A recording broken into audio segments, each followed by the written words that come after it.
station. Information and education. Ating salamin, ipakita natin ang sagot sa problema natin. Ano sa palagay nyo? Ano sa palagay nyo? Ano sa palagay nyo?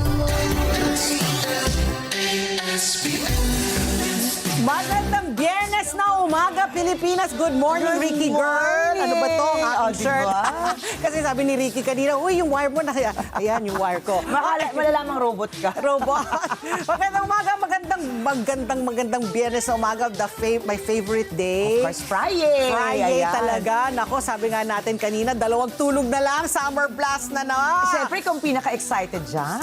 Talagang excited ako Oo. dahil excited ako sa init, sa tindi ng init. Buti na lang nag-cooperate ang panahon, walang Ipanalangin bagyo. mo na tuloy-tuloy yan. Correct. Magandang panahon. Sa oo. weekend. Kaya paalala po ay mga pupunta po sa Summer Blast dyan po sa Philippine Arena tsaka sa stadium. Nako, magdala ng maraming tubig. Yan, Mag-sunblock. hydrate. Oo. Diba? Magdala ng payong, magdala ng yung mga hat, yung mga Yan. cap. Oo, Para pamaypay. Pamaypay, Diba? correct. Oo, yung Oo. mga, Yung mga uso ngayon, Oo, yung mga electric fan. Oh, yung electric pa na maliit. Mini fan. Mini fan, oo. Ayan. Kasi nga, yung mga panauhin, mga world-class performers. Unahin ko na dyan, syempre, si Billy Crawford, na mga, galing ng France. Dadating galing siya ng mamaya. France ngayon? Oh, talaga? Kasi meron siyang Wow. mga international shows Wow abroad. naman. O, di ba? Ganyan lang naman yung mga level ng mga guests ng Summer Blast. Sino pa yung mga maasahan nila? Siyempre, ito yung kilala pa. Hindi po ito pagkain. Sugar cane at mayonnaise. Oh, di ba? Oo nga, Oh, no, di ba? mga pagkain, Sugar cane na, at may mayonnaise ka pa. Oh, di ba? Tapos may Nobita at saka Silent Sanctuary. Ito, favorite ko. Dalawang favorite ko. Oh. Over October, siyempre, Jumanji. Jumanji, di ba? Kailangan awatin sila sa sobrang galing nila. Ayan. Nako, ito gustong ito ng mga bagets. Ang dilaw. Oh, di ba? Yung mga dilaw na yan. Hindi naman sila, wala naman sila hepa, no? Wala silang hepa. Tapos ito ang favorite ko, si ayan ang favorite Michael mo. Pangilinan, si Ayan. Kel and the You the Ones. Oh, di ba? I Yung can't kanyang wait. back. Alam mo, gusto ko marinig yung mga cover Oo, nila, mga no? cover, mga You the Ones. Yan pala yung pronunciation, di ba? You the one, You the Pati. one. You Akala ko, one, pare. kasi, tsaka, mas gusto na niyang tinatawag siyang Kel, hindi Michael. Yes. So nung basa ko, sabi niya, Kel Pangilinan, tapos Yudawan. Yun ang Yudawan. pagka-pronounce ko. Yung pala, Akala mo apelido niya. oo, hindi. Kel I know it was Yudawan. pero Oo. I didn't know that it was pala, You the One. You the one, You diba? the One. And syempre ito, Oh.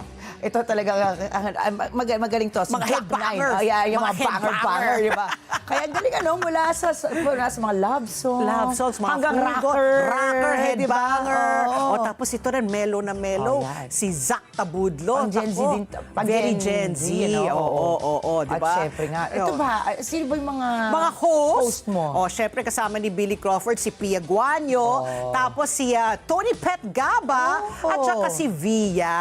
Ayan si po. Via. Oo, si Via ang mga Oo. mag-host para may Gen Z representation. Tama. Di ba? Para yung mga hindi natin kilala, si Via yung makakaalam. Oo. O mamaya pabangin si Via sa kada umaga. Ayan. So ayan kaabang-abang na po talaga yung ating Summer Blast 2026. Sa linggo na po yan, April 19. Diyan po sa Philippine Arena at sa Philippine Sports Stadium sa Ciudad de Victoria, Bocaue, Bulacan. Ilan ba yung na-expect mo? Mga 100,000 pesos.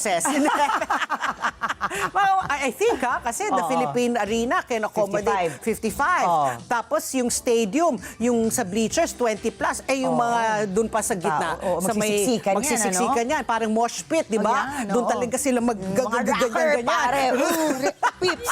Pare, Repa Pips. Oo, di ba? Teka lang, parang inaatake ka naman. Yung pala, ganyan pala, Pero exciting yan. So talagang, sana talaga makisama yung panahon. Talaga. Tapos Oo. sana may hangin. Sana mahangin. Diba? Tapos sana ay talagang handang-handa na talaga yung ating mga manonood para to have a good time. We all deserve a break. Oo naman. Diba? Tsaka yan, daming pagkain dyan. Daming pagkain. May parang silang banchetto, di ba? Yung mga food sarap yan. stalls. Oo. Tapos May I think may rides pa ba? rides. Yung rides. So talaga pang pamilya at pang sports pa. Tsaka pambarkada, di ba? Okay, Ricky Girl. Siyempre, umpisan meron natin kang sa good news. Oh, sige. Dahil Oh. ASPN, ang serbisyo publiko po ng Net25 ngayong araw, muli po maghahati ng serbisyo publiko ang Net25 at ang Radyo Agila sa pakikipagtulungan ng LTO ngayong araw ng Biyernes mula alas 8 ng umaga hanggang alas 4 ng hapon dito po sa Net25 grounds. Pwede kayong magtungo para sa mga sumusunod.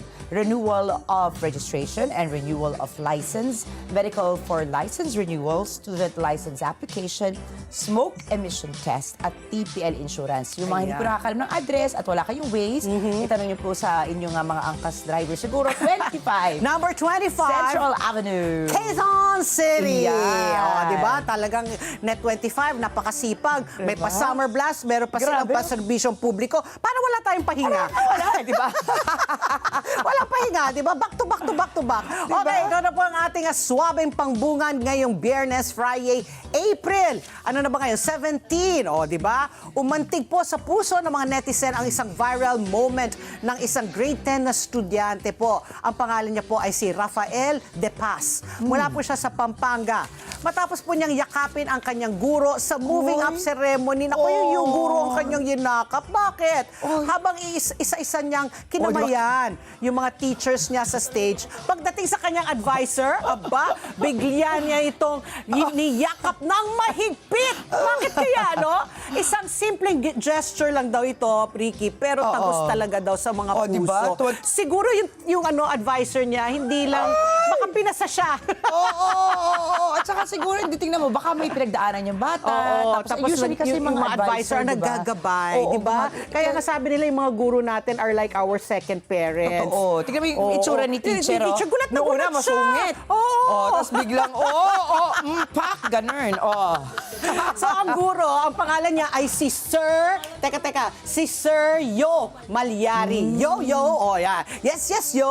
Diba? Si Sir Parang Yo black man, Yo-Yo. Malyari. Yes. Ay nagtuturo po ng MAPE. Ito yung music, arts, physical education, and health. Yan, MAPE. MAPE. Yeah. With an H. MAPE.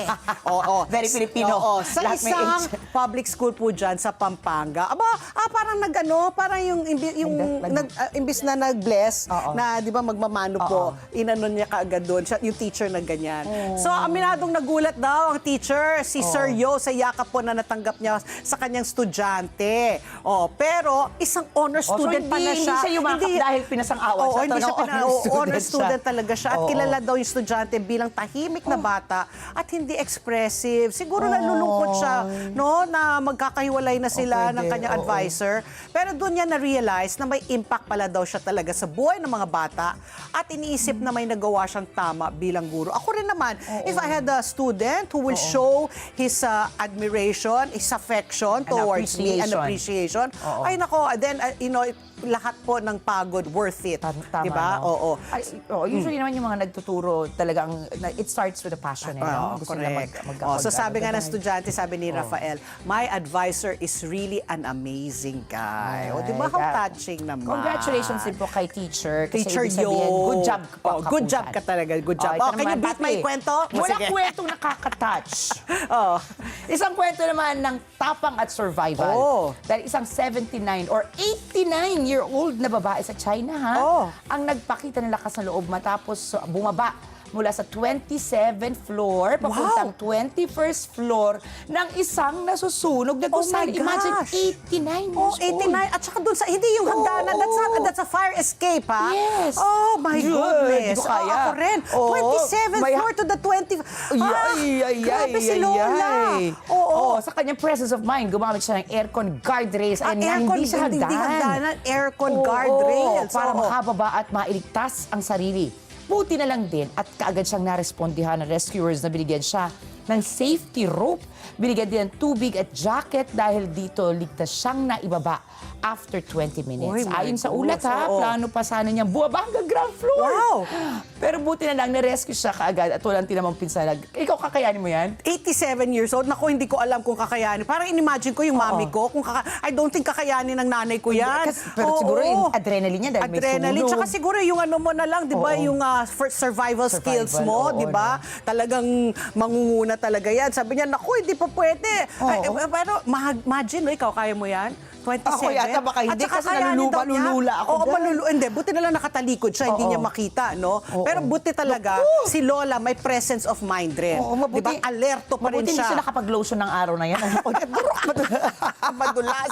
Okay, Ricky Girl, ano ba yung ating status ng panahon ngayong Friday? Ay, ito alam ko, inaabangan mo to para sa Oo, Summer Blast, sige, ano? yes. Well, good news for now. Dahil makakaranas na maaliwalas sa panahon ang Northern Luzon, epekto ng Ridge of High Pressure Area. Ang Ridge of High Pressure Area po ay isang bahagi ng ating weather system kung saan mas mataas ang atmospheric pressure kumpara sa paligid ito. Sa ganitong kondisyon, kakaunting ulap ang nabubuo, kaya mas maliit ang tsansa ng pag-ulan. Asahan po na nasa 34.8 degrees Celsius ang highest temperature ngayong araw na mararanasan mamaya alas 2 ng hapon at lulubog ang araw mamayang 6:10 ng gabi. Samantala, nagbabala po ang Weather State Bureau ng Danger Level Heat Index na posibleng maranasan sa dalawang lugar sa bansa ngayong araw.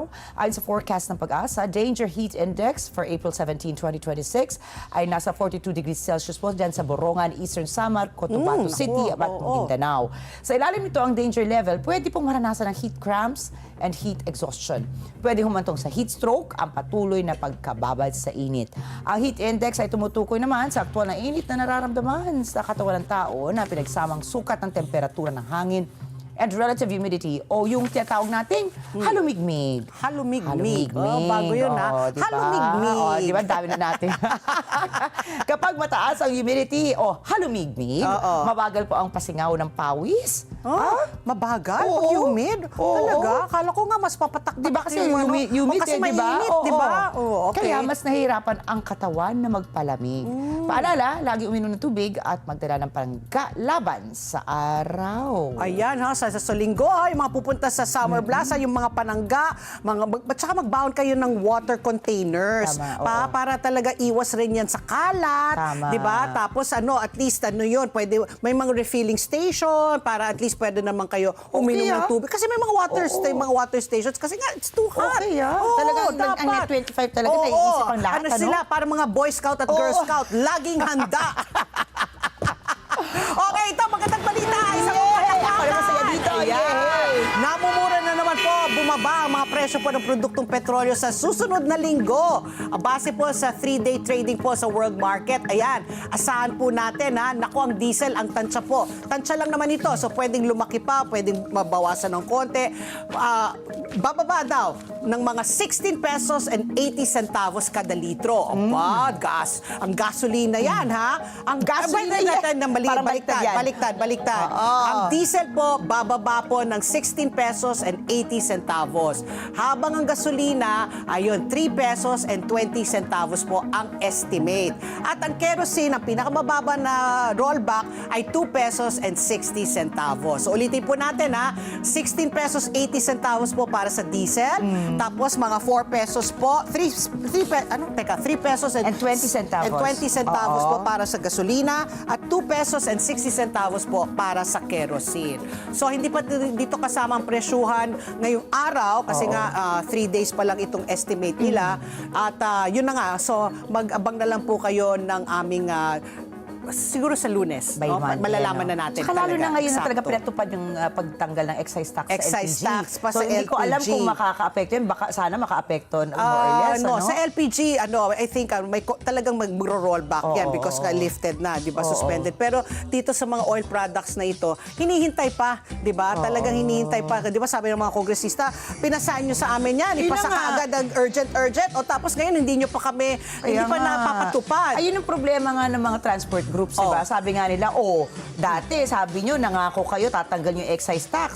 Natuwa sila for a while, di ba? Kaya yan tuloy, magkakaroon ulit sila ng tigil pasada. Hanggang today, di ba? At Today, meron 3 pa ulit days. naka-schedule. Di ba? Meron na naman. schedule ulit sila. Oh. So, nationwide na yon. Nako. Inaasahan yata na 4,000 ang dadalo naman sa ibang mga probinsya. Okay. Ay, nako. So anyway, patuloy pa rin tayo manalangin na sana talaga humupa na talaga yung gulo dyan sa gitnang silangan. Okay, Ricky Girl, ito na ang ating super panalo news. O, di ba, sunod-sunod ang ating mga good news. Nag-improve na po at bumalik na po sa normal ang kalidad po ng hangin dyan po. Dito po sa Metro Manila, ito po ay ayon sa Department of Environment and Natural Resources o DNR. Kasi nga ilang araw po matapos ang sunog dyan po sa landfill sa Navotas City. Ayan o, parang may smog, may haze, grabe, tapos may no? mga may hika. Di ba, talagang apektado sila. Matatandaan na bumaba na po ang Air Quality Index mula po sa 78 na ibig sabihin po ay fair, papunta na to sa 52. Meaning nag-improve na. O, imagine from 78 bumaba na sa 52. Wala naman daw na italang nasawi so far sa insidente ayon po to sa Environmental Management Bureau ng NCR.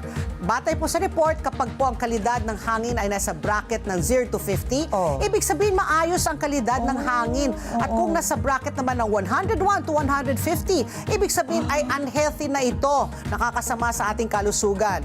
Bagamat bumuti na daw ang sitwasyon, pinalalahanan pa rin po ang publiko na mag-ingat, lalo na po sa mga lugar na naapektuhan po ng usok. Sa Navotas yan, so yung mga Malabon, di ba? Ayan, some parts of Quezon City, di ba? Nalalanghap nga daw nila yan. So patuloy po rin po tayo mag-ingat. Ayan, tsaka pinagsusuot pa rin ng face mask kung kaya daw. Kung kaya. Pero yan, good news yan, ha? Yes, Buti good naman. news, O, ito naman, finally. Pati. Okay, go. Breakthrough naman sa medisina at teknolohiya. Dahil isa lalaki po sa Colorado, ito Oh, ang sa naging USA. unang tao sa buong mundo na nilagyan ng Advanced Brain-Computer Interface Implant. You know what that is? Wow, what is that? Wow. Ayan po, Oo. tingnan natin sa telebisyon kung Oo. ano ba yan. Siya si Brandon Patterson, 41 years old, na paralyzed mula leeg pababa. Ay, ang kanyang oh. katawan matapos ang isang aksidente sa jeep noong 2017.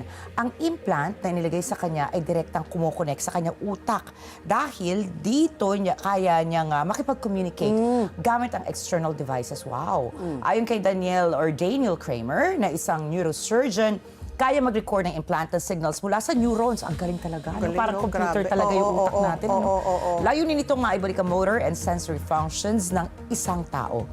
Ang nakabibilib pa daw dito, Patpi, kahit na walang actual movement, nararamdaman na ni Patterson ang kanyang mga daliri. Kasi na-paralyze nga eh, no? Diba? Paralyzed. Wala ka ng pakiramdam, manhid. Correct, manhid na. Goal na research na ito na tumulong sa may spinal cord injuries at posibleng gamitin sa ALS. Yung ano, Oo. ano yun, yung... Ayan yung nag-bucket challenge, ice bucket Oo, challenge. yung ice bucket challenge, Oo, oo. dementia. Ayun, naku, ang dami niya, lalo yung mga natatanda. At iba pang kondisyon. So this is very good news. Breakthrough talaga yan, no, sa medisina. Talagang yung mga tao talaga, no, talagang gumagawa ng paraan para talagang, hanggang ngayon lang ang hindi ako makapagpaniwala. Bakit yung cancer, wala pa talaga silang lunas. Ay, alam mo naman, sabi nila, meron daw lunas. Pero ayaw lang nila Ayaw ilabas. ilaga dahil daw may big pharma daw dyan. Nako! Okay, ito naman tungkol. Ayan! Favorite mo. Nako, ito favorite ko. Masaya ka ba ngayon? Maganda rin balita. Batay po sa Bangko Sentral ng Pilipinas, nagsara po ang ating piso kontra dolyar sa halagang 59 pesos and 97 centavos. Ayan, at tumawid na naman sa 59. So, lumakas po siya ng 14, 14 centavos po kumpara po sa naging palitan nung Miyerkules sa halagang 60 pesos and 11 centavos. Narito naman po ang palitan ng ating piso kumpara po sa mga iba pang currency. Sa Japan yen, 37 centavos. Sa euro, 70 pesos and 74 centavos. Hong Kong dollar, 7 pesos and 65 centavos. At sa Saudi Riyal, 15 pesos and 98 centavos. This is according to Bangko Sentral ng Pilipinas, BSP. And even if it's a Friday, siksik na siksik pa rin ang aming mga issues na tatalakayin. Ricky Girl, issue number 1. Suportado po ng AFP ang plano ng US refueling depot sa Mindanao bilang mahalagang hakbang para mapalakas ang logistics, operational readiness, and deterrence ng bansa sa West Philippine Sea o WPS. Sa kabila naman ng benepisyo nito, may pangambang pwede raw itong magdulot ng tensyon o maging target ng ibang bansa. Alamin po natin ang kasagutan dito at sa iba pang kasalukuyang usapin sa West Philippine Sea mula kay Rear Admiral Roy Vincent Trinidad, ang Navy spokesperson po. Napakasipag nito for the West Philippine Sea. Ayan, yan lang naman. Issue number 1 pa lang yan. Napakabigati na. Bigati na. Issue number 2 po, nako, ito, sa mga sumasubaybay dyan po sa impeachment po na ginagawa ngayon sa Kamara de Representantes. Gumugulong na po sa Committee on Justice sa House of Representatives ang impeachment laban po nga kay Vice President Sara Duterte. At sa pagdinig po, kinumpirma ng Commission on Audit na ang Notice of Disallowance sa 73 million pesos po na confidential funds na ginamit po ng Office of the Vice President ay pinapasole. Ayon po nga sa COA, hindi napatunayan ng OVP na ang ginastos na pondo ay ginamit para sa mga legitimate confidential activities gaya po ng intelligence gathering at pagbabayad sa mga informant na kinakailangan may kaukulang dokumento alinsunod po sa umiiral na patakaran. Kaya ano na ang kahinatnan nitong impeachment? O syempre makakausap po natin ang ating suking political strategist si Miss Malu Tikia. Yan po ang ating issue number 2. Issue number 3. Apektado na rin po ng krisis sa langis. Ito, pati love life. Pati love life. Dahil, bawal na daw mag-date. Oo. Pag wala kang pera. Ay, mahirap naman talaga mag-date. Unless window shopping lang kayo, tingin-tingin lang kayo. Window eating rin. HHWW Oo, lang. oo, Ayan. diba? Ayon kay Coach V na naging panauhin na po natin dito sa ESPN, na isang Philippines US Certified Matchmaker and Science-Based Dating Coach.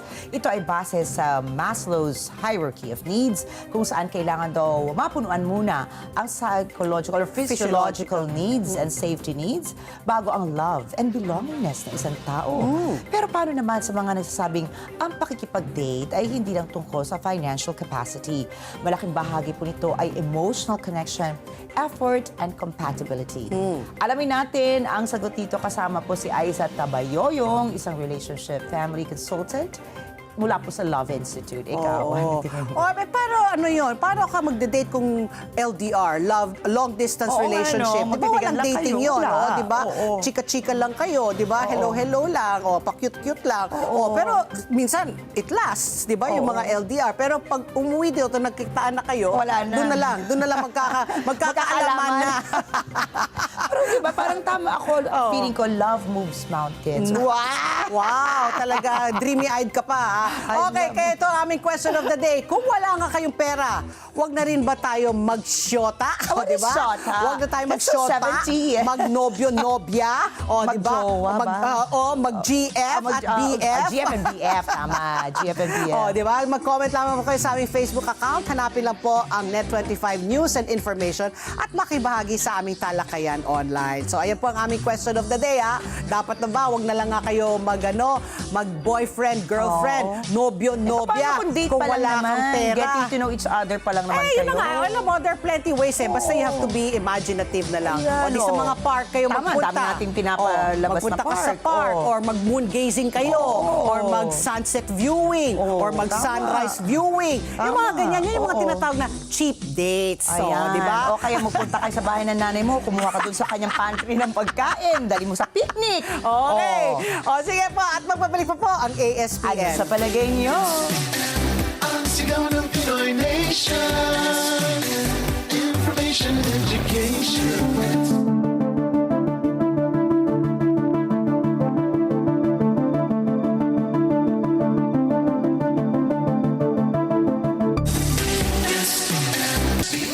Oras! Alas 8:28 na po ng umaga. Alam niyo ba na sa dami po ng oras natin sa gadgets at computers, mas napapagod ang ating mga mata. Buti na lang, may iBerry na tumutulong mag-protect laban sa eye strain and oxidative stress. Kaya kung gusto mong maalagaan ang iyong paningin, mag-iBerry na araw-araw. At ang oras muli, alas 8:28 na po ng umaga. Narito na po ang ating sinundang pangunahing news ngayong Friday, April 17. Naaresto na po ang nagtatagong negosyante at dating kongresista na si Zaldico. Inanunsyo po ito kagabi ni Pangulong Ferdinand Marcos Jr. ang pagkakahuli sa isa sa mga personalidad na nasa sentro po ng bilyong-bilyong pisong flood control scandal. Nadetine si Zaldico sa Prague matapos nitong tumawid sa Czech Republic ng walang wastong documentation.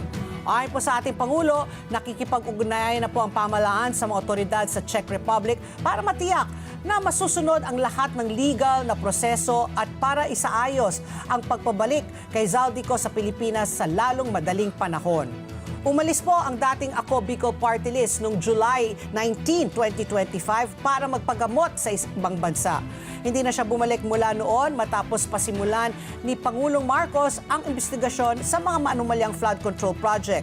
Kabilang na po ang ginawa ng kumpanya ng dating mambabatas, ang SunWest Corporation. Nadiin po si Zaldico sa kontrobersiya matapos siyang tukuyin ng ilang opisyal ng Department of Public Works and Highways bilang isa sa mga matataas na opisyal ng pamahalaan na kumita mula sa mga kickback, mula sa mga substandard o hindi naman ginawang flood control project. Sinubukan po ng Kamara de Representantes na puwersahin si Zaldico na bumalik ng bansa sa pamamagitan ng pagkansela ng kanyang travel authority. Pero nagbitiw na siya bilang kongresista bago pa man maisapenal ng ibang mangbabatas ang naturang hakbang. Nakansela po ang Philippine passport ni Zaldico noong December, pero nagawa ni Zaldico na manatili sa ibayong dagat gamit umano ang isang foreign passport at isang golden visa mula sa Portugal. Nitong Pebrero, idineklara ng Sandigan Bayan si Zaldico bilang pugante matapos siyang sampahan ng mga reklamo para sa graft at malversation kaugnay po ng isang manumalyang road dike project sa Nauhan Oriental, Mindoro. Kasunod po ng pagka-aresto kay Zaldico, sinabi po ni Senate President Pro Tempore Ping Lacson na iimbitahin ito sa pagdinig sa Senado sa lalong madaling panahon. Si Senator Ping Lacson ang namumuno sa Senate Blue Ribbon Committee na nag-iimbestiga sa flood control scandal. You know, when I woke up to this news, sabi ko, wala daw siyang, yung his documents were not enough or sufficient. Sabi ko, lakas na ng loob niya na tumawid. Diba? Pero anyway, we'll get more details as this story progresses. Ang oras muli, alas 8:31 na po ng umaga at kasama na po natin sa linya si Rear Admiral Roy Vincent Trinidad, ang Navy spokesperson po for the West Philippine Sea. Magandang umaga po, Rear Admiral, and welcome back po sa ASPN. Good morning, sir. Yes, good morning, Ricky. Good morning, Pat. At sa mga taga-subaybay ninyo, magandang umaga sa ating lahat. Okay, Rear Admiral, kami po ay napatawag dahil ang dami pong issues na talagang na-involve po ang ating AFP dyan po sa West Philippine Sea. Umpisahan ko na po dito yung mga nakuha ng mga balita na may mga bote po ng cyanide na nahanap po dyan sa may West Philippine Sea, if I'm not mistaken, sa Ayungin Shoal po yata, na alam po natin ay nakakasira sa ating katubigan, poisonous po sa mga isda at sa mga coral reef. Ano po ng mga nahanap po yung mga report po? Go ahead po. Yes, Ricky and Pat, alam mo, nag-umpisa ito last year, February, and on two other incidents ay may na-confiscate din tayo. So February, July, and October. And last month naman, March, we observed, bagamat medyo malayo, kaya hindi na tayo nakadikit sa kanila, na-observe natin mga sampans with the same type of container na siguro ayon naman sa pronouncement ng Global Times, one of the mouthpieces, a detergent ito sa Hainan. The same type of container na na-confiscate natin on those first three occasions, na nung pinatest natin, it turned out positive to confirm cyanide. So, Rear Admiral, itong cyanide po, talaga pong direkta na po natin kumbaga sasabihin na galing po sa China mula po sa kanilang panig? Well, kung saan man ito galing, ang mahalaga nito, nasa possession nila. Pangalawa, napatest natin sa ibang government bureau, yung NBI. Open naman yung ating pag-test, forensics ang ginawa nila, scientific yung approach. And pangatlo, ito ay pinapahayag natin sa publiko. Wala itong, walang fabrication dito. But we don't have a categorical statement where it came from. Yun ang hindi pa natin ma-determine po. What do you mean hindi ma-determine? Are we going to say that it came from China? It was deliberately put there? Or up to now, we cannot say kung galing po yan sa mga, mismo dito, mga locals, mga Pilipino. Wala po pa tayong, kumbaga, without certainty. Hindi, ang importante doon, kung saan man nila nakuha ito, saan man ang source, that was beyond the the investigation, ano? Oo. Ang mahalaga nito, it was in the possession of Chinese fishermen na nakasakay sa mga sampan sa paligid ng ating BRP Sierra Madre. Okay. So, mga from Chinese fishermen. Okay, po. Sir, nabanggit nyo nga po no, na February, July, and October nagkaroon po tayo ng mga incidents dito. So, are we seeing po a sustained pattern po of environmental sabotage? Kung oo po, ba't wala pa po tayong nilalabas na formal diplomatic protest tsaka mga sanction po? Number one, this is an illegal fishing practice. Yung paggamit ng mga chemicals na harmful, hindi lamang sa isda, sa marine environment, but even sa mga corals natin, sa mga habitat ng mga isda.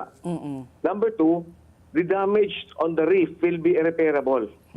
Yung coral growth, it takes hundreds of years. Yeah. And yet dito, ilang oras lang, masisira mo na. Pangatlo, yung pag-file naman ng diplomatic protest, hindi natin sa level yun, sa hanin naman ng DFA yun. But we are providing all the necessary inputs, the reports, the pictures, the videos, testimonies ng ating mga kasundaluhan for them for the appropriate action. Sir, Asia's gaming pulse beats strong in Manila as Sigma Asia takes center stage once again. Yanide. Alam mo, Rick and Pat, in an ideal situation, ito ay hinuhuli natin and they will undergo due process. But since nangyari ito sa BRP Sierra Madre vicinity na medyo malayo, may kalayuan sa ating mainland Palawan, wala yung mga ibang law enforcement officers natin doon. Ito ay, we first confiscate all illegal equipment aboard, sila ay tinataboy. Bakit? We don't have the capability to bring them aboard. Ayaw at maakyat natin sila sa BRP Sierra Madre. Pangalawa, wala yung ating mga law enforcement agents doon. So yun ang action na ginagawa natin sa West Philippine Sea. So they got away scot-free. Oo, no? scot-free. And this is, sabi nyo nga, no, parang third time na po ito, Rear Admiral. Fourth na po ito. Madalas pala nangyayari po ito. Madalas ito mangyari. I remember in the past, I think last year, ang Coast Guard, may nasabat din silang ganon. And in our history, dati tayo na-assign sa West Philippine Sea, may mga incidents na rin na may nahuli tayo mga ganitong illegal chemicals, but hindi lamang natin pinapatest to confirm kung cyanide. And if you will notice, ang 2012 2012 standoff sa BDM, ito ay nag-umpisa sapagkat may illegal fishing activities na ginawa doon. So environmental degradation is actually a global pattern Correct. of the Chinese Communist Party. Naku, that's so sad to hear. Okay, so Rear Admiral, no, ito po, no, meron na pong magkakaroon na po ng balikatan exercise po beginning April 20. Ano po ang maaasahan po natin dito para paigtingin? Sinasabi daw ito ang most expansive balikatan exercise po na mangyayari po ito, no, in a few days, next week po. Kamusta po ang magkakaroon ba ng aside from yung on-ground na mga exercises po, meron rin ho ba tayo ulit ng mga water exercises po para po for defending our coastal waters? Yes, when we say most substantive, Rick and Pat, it is the most diverse. Okay. Sea, air, land, cyber, pati cyber? iba't ibang kagamitan, communications, information operations. Ibig sabihin, yung lahat ng kakayanan ng isang modern military ay masusubukan natin. And this will be a big boost to the AFP. Actually, it's also the largest, but we are focusing on the most diverse. Sapagkat we will see different activities, different capabilities on display, which will allow our troops, men and women of the AFP, to be able to have a hands-on experience. Ano ba talaga ang kakayanan ng isang modern military? Wow, oo. And do we have a number of soldiers po that we are looking at who will join in this balikatan exercise po that you can share po, or secret po ho yun? Ay di naman. Almost 18,000 ang participants natin. Wow, 18,000. Ang dami, Dami no? din, no? Across Mga all, no? Land, air, sea, and cyber. Mga Pilipino lang po yun, sir? Or kasama na No, may mga foreign Foreigners. participants tayo. Ang dami. From the US, from Japan, from Australia, from Canada. I think even New Zealand. Oo. Okay. France, meron din. Wow, Oh, France. sir, ito medyo na ano po ako, medyo what's this? Natakot ako. Oh. May kaba po ako dahil nga nung una po pinag-uusapan pa lang po namin ni Patty na yung nangyayari po sa Strait of Hormuz, pwede maging pattern po na yung China naman ay gagayahin ito sa South China Sea. So ako po kinabahan kagabi kasi nga naibalita ko po kagabi na nagkaroon na nga po ng China blockade dyan sa West Philippine Sea sa Scarborough Shoal. Ano po ang lagay natin dito? Ito po ba ay nakikita natin na mas magkakaroon po ng mas malaking issue po? Is this even legal to begin with? Ayan na nga, nagkatotoo na nga, parang naging pattern na po yung ginawa po ng Ginaya. Oo, ng Iran at dyan po sa Middle East, ano? Ngayon naman, China po, may blockade na dyan sa Scarborough. Ano po yung implikasyon po nito sa atin? Ano naman yan, Pat Enrique, ano? These are all speculative. Ika nga wala pa naman ito.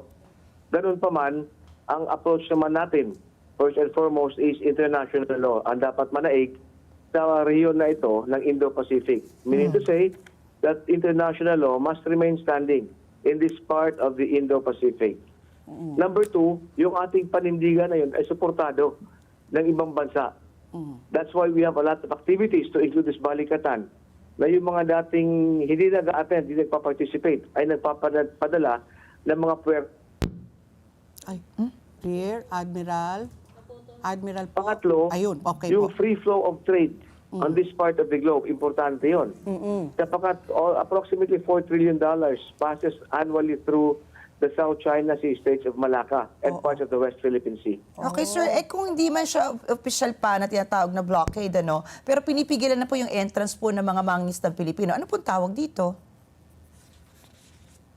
Yung mga kanina, Pat Enrique, this was referring to yung overall scenario na binanggit niyo na iba-blockade ng China ang flow of trade sa South China Sea. Na sinabi ko naman, Opo. speculative pa naman ito. Ah, Yung nangyayari naman sa Baho de Masinloc, ito naman ay yung illegal presence nila na nais nilang i-normalize, nais nilang i-claim ito, bagamat nag-rule naman ang 2016 Arbitral Tribunal na walang visa ang kanilang 9-dash line. So they have no sovereignty or sovereign rights on any part of our EEZ. Ito naman, nagpapatuloy naman tayo sa ating patrolya Yeah. at sa pag-support sa ating mga fisher folks with different government programs, kagaya ng Ayuda program. oo. Okay. So so at least for now, no, wala pang nangyayaring blockade po dyan sa South China Sea, and we hope it doesn't happen. Baka naman ma-inspire kasi ang Ayun na Chinese nga. sa US, di ba, na naglagay ng blockade, tapos ang Iran naglagay rin ng blockade po dyan sa Strait of Hormuz. On another note po, Rear Admiral, ito pong panukala po na magbukas po ng isang US refueling depot po sa Mindanao para daw pagpapalakas ng presensya at kakayan po ng ating sandatang ng AFP, lakas. Ano po ang po dito? Ito ba ay will it happen very soon? Maski na may crisis, may oil depot, magagamit ba ho na natin yan if ever po? Alam mo, ito ay lumabas pala lamang sa news, mga Opo. news reports natin. Oo. This is a endeavor this is an economic endeavor by private companies. So hindi ito government activity, although US government sanctioned ito.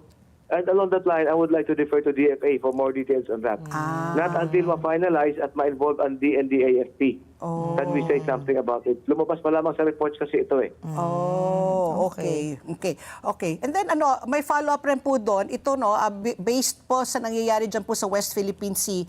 Meron pong meron rin suggestion na ipangalanan na naming of 131 features po sa West Philippine Sea. Paano po 'yan? Is this going to be something that we can do, 131 names for the features there? So ilang islands na ba talaga po ang Pilipinas? Yes, yung mga 131 na yan, hindi lamang yun mga high tide elevations. Ibig sabihin, hindi lamang ito yung mga naka-expose sa karagatan. But even low tide elevation or those submerged reefs, yung mga underwater na shallow water areas na pinupuntahan na ating mga fisher folks. Yeah. Yes, we fully support that sapagkat ito ay isang very strong assertion of our sovereignty and sovereign rights in the West Philippine Sea. Ika nga kung sa bakuran natin, sa lupain natin, ipapangalan mong iba't ibang party within your land. Oo. That is authorized to us by UNCLOS and the Arbitral Tribunal. Ayun. I wonder ano yung mga pangalan na ipapangalan po natin. No, 131. Ang dami po niyan. Baka pwede po. Dito nga, I always get confused na sa Ayungin Shoal, Baho de Masinloc, Diba? tapos dadagdagan pa na 131. Dear Admiral, sana yung mga simple lang po, ha? Oo. Pwede pong Roy, pwedeng Vincent, pwedeng Patty, pwedeng Ricky. Okay. Oo. Another note naman po, sir, no? Dahil nga po sa nangyayaring kaguluhan po sa Middle East, ayan na nga po, nakikita na po natin na sana wag naman talagang magkatotoo na para may pattern na nga po, no? Pero kung titingnan po natin ang pattern, yung po mga facilities, for example, ng mga allies po ng Estados Unidos, yung nagiging target po usually ng kanilang mga kalaban. So how sure we po, what's our assurance po na kapag naglagay po tayo ng additional facilities po dito, like for example, the oil depot sa Mindanao, na ito po ay makakatulong sa atin at hindi tayo mas magiging mainit na target po ng kanilang mga kalaban?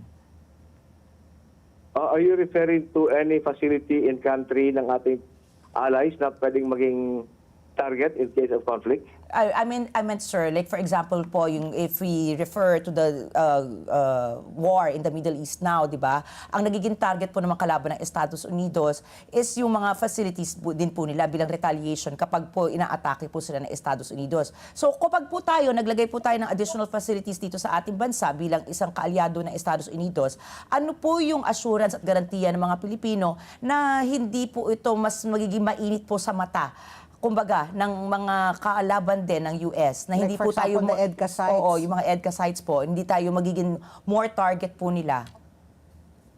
Okay, yeah, first and foremost, yung nangyari sa Middle East is a regional conflict na napakalayo sa atin. So it is confined to the Gulf and the Gulf states. Number two, yung kung sakali man may magkakagulo, it is not the presence of any particular country in our country that would make us a target. It is our geographical location sa area of the conflict. So let's say, for example, may potential conflict sa West Philippine Sea, sa ating southern or southwestern border, or let's say sa northern border natin. Hindi ito dahil may mga presence ng ating mga treaty allies, but it's because of our position in this part of the globe. So whether they are there or not, if ever na may conflict because of our location, magdadamay tayo dyan. So whether they're there or not po, ibig po sabihin po ba, are we implying po na kahit paano advantageous po sa atin na they're already there? Kasi whether they're there or not, magiging target din po pala tayo because of our geographic location. So at this point po ba, mas leaning po tayo towards, having them there? Yes, of course. When we say that may presence sila, the threat will always be there because of our position. Number two, the Oh, kasi yun yung Admiral? serve kinakatakot. as a deterrent. Oo. Lastly, the greatest threat is having no deterrence at all. Oo, no deterrence. Oo. Admiral po, because of That's the greatest threat. Oo. Because of this Middle East crisis po, no, ngayon po nabubuhay ulit itong mga oil and gas exploration po para po hindi na tayo masyadong hindi tayo 100% dependent sa mga imported oil products. Your thoughts po, do you think we should engage with let's say Chinese companies, whether private or Chinese government, to go into oil and gas exploration po? Siyempre po, no, pinapag-uusapan na yan eh. Yes, maliwanag naman yung sinabi ng ating DFA that all exploration activities jointly with other countries will have to be done under the purview of our Constitution. Oo. So we defer to the DFA and DOE and other government instrumentalities involved in that process. Oo. Kasi on our own, no, mahirap po talaga dahil napakamahal po, no, magkaroon ng oil and gas exploration. But yun na nga, not only China, maybe we can really open it up to other countries, no, to help us find oil, natural gas, para po talagang hindi naman tayo 100% dependent sa imported. Oo. Okay, Rear Admiral, thank you very much po for giving us time and for clearing up a lot of these issues po, no? At maraming salamat po sa inyong paglingkod at we look forward po dito po sa inyong balikatan exercise sa Lunes na. Nako, exciting po yan. Yes, Yes, maraming salamat din, Pat and Ricky, and more power sa inyong show. Sa inyong Mabuhay po program. kayo, Rear Admiral. Yan po si Rear Admiral Roy Vincent Trinidad, ang spokesperson po ng Navy for the West Philippine Sea. At ang oras, alas 8:49 na po ng umaga. Tuloy-tuloy pa rin ang ating pagbabalita. Naglabas na nga po ang International Criminal Police Organization ng Red Notice laban sa nagtatagong negosyante na si Charlie Atong Ang. Ayon ito kay Interior and Local Government Secretary John Vic Remulla. Ang Interpol Red Notice ay kahilingan ng mga law enforcement agencies sa buong mundo para hanapin at pansamantalang arestuhin ng isang individual habang inaayos ang kanyang extradition, pagsuko o iba pang kahalintulad na legal na aksyon. Ayon kay Remulla, noong Lunes, April 13, inilabas ang Red Notice. Hiniling ng Criminal Investigation and Detection Group ng Philippine National Police sa Interpol ang paglalabas ng Red Notice laban kay Ang noong Enero. Ito po ay matapos maglabas ang mga korte ng warrant of arrest para kay Ang. Nahaharap ang negosyante at 20 iba pa sa ilang counts ng kidnapping kaugnay ng pagkawala ng hindi bababa sa 34 na sabungero. Bagamat sinabi noon ng Bureau of Immigration na wala namang impormasyon na umalis ng Pilipinas si Ang, binigyang katwiran ni CIDG Director Police Major General Robert Alexander Morico ang hiling para sa Red Notice. Sinabi niya ang paghahanda yon para sa posibilidad na makalabas ng bansa si Ang sa pamamagitan ng tinatawag na backdoor o yung mga illegal na exit points na karaniwang nasa katimugang bahagi ng Pilipinas. Ayon kay Remulla, huling nakita si Ang sa Region 4A o dyan po sa Calabarzon 2 linggo na ang nakalilipas. Nagsasagwaan niya ng follow-up operations matapos nilang matanggap ang naturang impormasyon. Hindi anya naabutan ng mga otoridad si Ang. Sabi nga, they missed him by 1 day. Oh, one day. By one Medyo matagal. Kung Matagal, mga 24 1 hours hour, yun. baka pwede. 24 hours, pero medyo na, huli ng intel. Pero yun na nga, iniisip ko, talaga lumiliit na yung mundo, ni Zaldico, di ba? Tapos ngayon nga, parang si Atong Ang na, talagang hinahunt down na talaga. Pero ako nga, iniisip ko, si Zaldico kaya parang sadya kaya niyang ginawa para mahuli na siya? Parang Iniisip napagod ko na lang. siguro, Parang no? napagod na siya siguro kasi tama. ano naman siya, traveler siya. So alam na niya kung paano dapat umikot-ikot, di ba? And yet, nahuli siya. O baka di ba sabi nila kapag daw wala na sa wisyo yung tao, Oo. nawawala na yung Nawawala clarity, na, yung presence of mind na. Oo. Unlike si Lola kanina na bumaba sa gusali. Oo, Di ba? Pagka may oo, presence of oo. mind. Siguro talagang tulirong-tuliro Tuliro na siya, oo. Okay, sa ibang balita, ay sinusulong ng pinakamalaking business organization sa bansa ang suspension o pagbaba ng excise tax at value-added tax sa produktong petrolyo para mabigyan po ng agarang kaluwagan ang mga negosyo at mga consumer habang patuloy na naapektuhan ang bansa ng sigalot sa gitnang silangan. Ayon po sa Philippine Chamber of Commerce and Industry o PCCI, malaking bahagi po ng kabuang gastos ng mga negosyo ang enerhiya at transportasyon. Sa pamamagitan ng isang position paper, sinabi po ng PCCI na ang kita ng pamahalaan na nawawala dahil sa naturang panukala ay maaring mabawi gamit ang dibidendo mula po sa Malampaya Energy. Ipinunto ng PCCI na mas matimbang ang benepisyo ng pagpababa ng operational cost ng mga industriya at mga micro, small and medium enterprises at ang pagpapatatag sa consumer prices kesa sa kawalan ng kita mula sa fuel excise tax at sa VAT. Seryosong bagay nila ang posibleng pagkawala ng tinatayang 135 billion pesos. Pero mas malaki nila ang pangmatagalang epekto ng pagkakatenga ng ekonomiya dahil sa pagsasara ng mga negosyo at mas mahinang consumer demand. Dahil nila sa pagtaas ng presyo ng petrolyo, lumiliit na masyadong kita ng mga negosyo at napupwersa na silang magbawas ng tao o magsara. Suportado rin po ng Philippine Exports Confederation Incorporated ang panukalang suspension ng 12% VAT sa petrolyo para makontrol ang tumataas na gastos sa produksyon, transport at logistics. Inuulat ni PhilExport President Sergio Ortiz Luis Jr. na sa pinakahuling nilang survey, natukoy na maraming exporter na po ang nagbawas ng produksyon at bilang ng mga araw ng trabaho. Ipinagpapaliban na rin umano ng mga ito ang mga pamumuhunan. Basean niya sa pagtataya ng mga operator, mula 3 hanggang 6 na buwan na lang ang kayang itagal ng kanilang operasyon. Naku, nakakalungkot naman to. Posibleng tuluyan na rin daw silang magsara kung hindi magkaroon po ng suporta mula sa pamahalaan.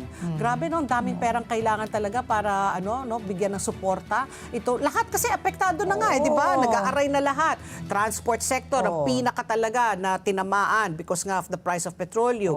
Mga negosyo, mga MSMEs, di ba? Agrikultura, mangingisda, tapos itong mga households na rin, di ba? Lahat. Kasi dahil dyan, tumaas lahat ng presyo ng bilihin. Hindi naman diba? tumataas ang sahod. Ang dami pang nalilay off at nagsasarang negosyo. Correct. Okay. Samantala po, humigit kumulang 1,340,000 Pilipino ang malalagay sa kahirapan dahil sa mataas sa presyo ng petrolyo dulot ng sigarot sa gitnang silangan. So that's 1.34 million. Ayon po ito sa pag-aaral ni Philippine Institute for Development Studies Senior Research Fellow Jose Ramon Albert. Sa kasalukuyang sitwasyon na nasa $105 per barrel ang presyo ng langis, tinataya ng PIDS or PIDS na tataas ang national poverty rate sa 14.4% mula sa tinatayang 13.2% noong 2025. Ilalagay nito sa kahirapan ang 1.34 million Filipinos na karamihan ay mga sambahayan na bahagyang nasa taas lamang ng poverty line. So this is what we're talking about yesterday, yung mga Lower middle class, kumikita lang ng above minimum wage. Kapag umakyat pa sa $225 per barrel ang presyo ng langis, tinataya ng PIDS na tumaas ang poverty rate sa 15.3%. Sa pinakamalalang senaryo na $145 per barrel, aabot pa ng 16.3% ang poverty rate. Ayon pa rin sa PIDS, pinakamalaki ang epekto ng mga price increase sa mga mahihirap na pamilya. Para po sa kanila, makatutulong baliktarin ang epekto ng kahirapan sa pamamagitan ng targeted cash transfer. Tinukoy pa rin ng PIDS ang panukalang suplementaryong ayuda para sa apektadong tahanan program bilang pinakamakatarungan at cost-effective na tugon. Kapag nagpatuloy o lalo pang lumala ang krisis, mangangailangan din ng karagdagang tulong para sa mga sambahayan. Ang hamon nila ay maipatupad ang programa bago pa man maramdaman ang tuluyan ang mas mabigat na kahirapan. Okay, nako, so talagang kailangan talaga matapos na itong gera sa gitnang silangan para naman maski na papano makahinga na tayo ng konti. Kung hindi, kung patuloy nga doon, may mga worst case scenario na umabot na $145 per barrel. Aray, 16.1 milyon ang maapektuhan na dyan. Okay, sa ibang balita, umiral na po ang tigil putukan. Ako, itong magandang balita sana na tuloy-tuloy na ng Israel at Lebanon kasabay po ng paghahayag ni US President Donald Trump ng kumpiyansa sa binubuong kasunduan sa pagitan po ng Estados Unidos at Iran. Nakikitang maaring magbigay daan para sa kasunduan sa Tehran ang paghinto ng labanan sa pagitan po ng Israel at Hezbollah, ang paramilitary group sa Lebanon na suportado po ng Iran. Tatagal ng 10 araw ang tigil putukan sa Lebanon. Ay salamat. Malugod na tinanggap po ng mga opisyal ng iba't ibang pamalaan at ng mga international group ang naturang ceasefire. Pero kinikilala nila na unang hakbang pa lang ito patungo sa pangmatagalang katatagan sa rehiyon. Ayon po kay Israeli Prime Minister Benjamin Netanyahu, habang umiiral ang tigil putukan, mananatili ang puwersa ng Israeli sa mga posisyon nito sa southern Lebanon. Nagbabala naman po ang isang opisyal ng Hezbollah na re-responde sila sa anumang pag-atake. Ayon naman po kay Donald Trump, posibleng mangyari sa loob ng susunod na 2 linggo ang pagharap sa White House ng Israel at Lebanon. Isa sa mga pinakamasalimuot na issue sa negosasyon sa US-Iran war ang hidwaan ng Israel at Hezbollah. Ayon naman po sa iba pang mga opisyal ng Estados Unidos, nakahanda ang kanilang mga sundalo sa gitnang silangan para ituloy ang mga operasyon nito sakaling mabigo ang negosasyon.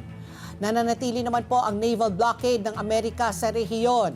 Pamumunuan naman po ng mga pinuno ng Britain at France ang virtual meeting ng mga world leader ngayong araw at tatalakayin sa naturang pulong ang pagbubukas muli ng Strait of Hormuz. Sana po tuloy-tuloy na po, hindi lang ceasefire, dapat po talagang talagang World peace, peace. world peace. Oo. Please. Oo. Sa iba pang balita, itinalaga ni Philippine National Police Chief Police General Jose Melecho Nartates Jr. bilang bagong direktor ng Philippine National Police Academy si Police Regional Office 7 Regional Director Police Brigadier General Rodrigo Maranan.